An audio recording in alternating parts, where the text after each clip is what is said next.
right, so where were you when you got the call? Yesterday I was home in my apartment, just eating a nice little bowl of spaghetti. Got the call around 8:40, 8:45. Immediately responded, went to the station. It was about 20, 25 minutes away, mutual aid fire. We got there. First, it was an interesting drive out there. It was pouring rain, lightning storm, so getting out there on a highway was pretty interesting, but we made it.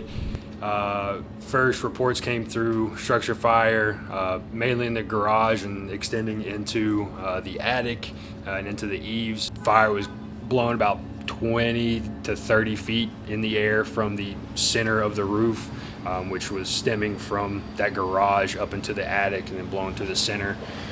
And one more time, what was the visual? So you described the house, but what did the flames look like in the house? Where were they coming out of? So again, it was really inside the main living space.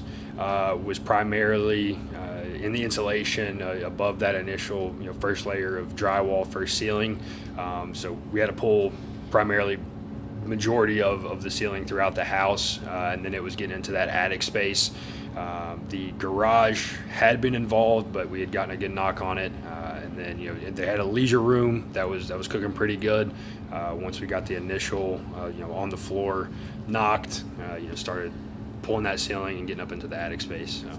Flames auto extending out of the windows?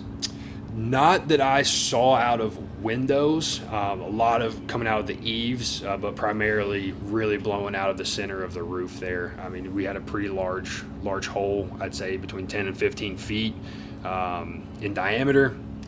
But yeah, flames 20, 25 feet in the air coming out of the roof there. And how many crews overall responded? That's a good question. So it was a tanker plant. It was a pretty rural house. So we had, when I looked, probably 6 to 8 tankers ready to roll. I'd say we were probably around 4 or 5 engine crews on scene. But that's just me looking as I was out there. So I don't know exactly total off the top of my head, but I'd say somewhere around that number. So when we got there, we ran in with a crew of 4. We were probably the second or third engine crew to show up on scene.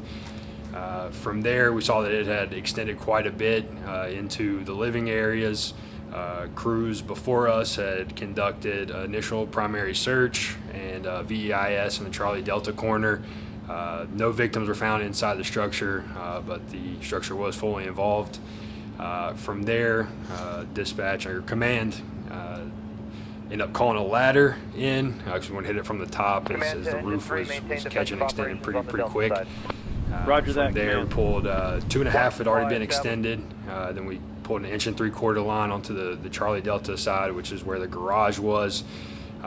Started busting some windows, clearing some of that smoke out, cooling the rooms down, hitting it from the outside, and then eventually went in, started pulling ceiling, and flowing, trying to kill the drywall, kill the insulation, and knock the fire out as quickly as we could. What nozzles were you pulling? Yeah, so on the 2.5, we had an older Metro, but worked like a charm. We primarily used that for the initial attack interior, and then cooling down, as that was pretty much the main line in the front door. As I mentioned earlier, the Charlie Delta corner that we came in through the garage and hit from the outside was a mid-force, was helping knock down some of that drywall, but also some of the flames in the insulation and some of the flames that were extending into the attic space that we could not get to. And why did you go combination nozzle there? Primarily one was some ventilation. It was obviously very smoky inside, so once we busted those windows, the hydraulic ventilation helped a ton. But just having the option to ventilate while also cooling down and hitting open fire, open flames with the straight stream as well helped tremendously. What was the hardest decision or component of that call that you had to make as a company? The hardest decision, that's a great question. Probably just the length of time that we were there. I mean, it was, like I said, we were probably the third crew on scene, and we were still there probably between 2 to 3 hours. It was just a very lengthy fire call. There's a lot of crews on there, and just the different tasks and jobs that we were assigned, from pulling roof, ventilating, bussing windows. I mean, we did a lot just in that one call, and in the span of 2 hours. Just the length of time and then the variety of assignments that we had. Preconnects, like how much hose, what kinds of nozzles? Yeah, like, so we didn't pull anything off of our engine. So the ones that we use on the scene, the first engine, I don't know exactly what their engine looks like. At least on ours, we run 200 Preconnects coming off of right driver's side and officer side. And then we have a 2.5 off the back. Those two that I mentioned earlier, 1 3/4 lines.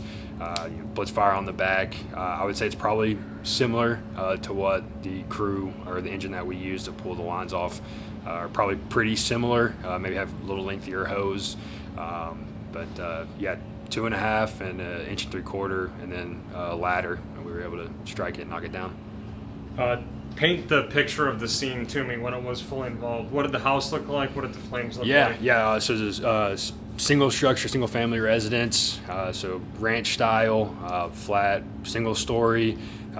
Did have an attic that was pretty difficult to get into. It took us a while to find the attic crawl space, or an entrance into the attic from that first floor. When I got on scene, fire was blowing about 20 to 30 feet in the air from the center of the roof, which was stemming from that garage up into the attic and then blowing to the center. But lots of people. Command did a good job of assigning and getting everybody's crew in order and making sure everybody knew their job and their role to knock that out. Yeah, what did command tell you? Okay, your role is this.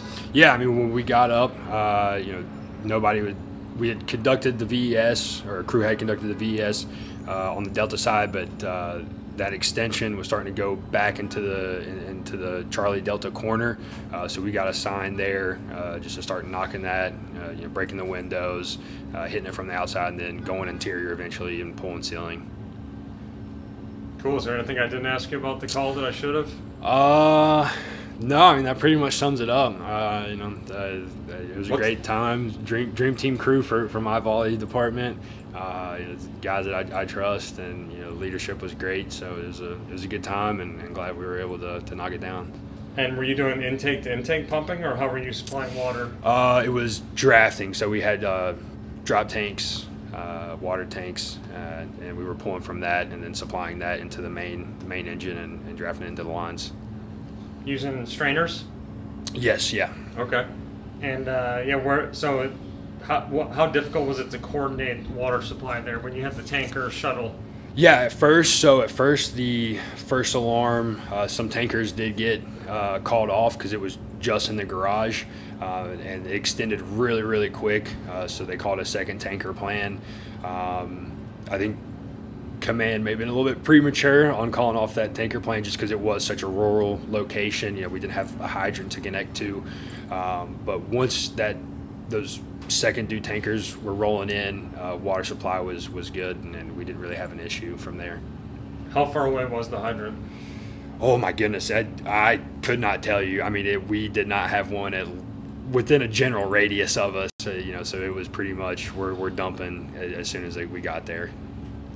So guys were filling up and then driving and then dumping into the tank and then going miles and miles away to the hydrant and filling up. And, Okay. Cool. Thank you, Hagen Brown. Yes, sir. Thank you.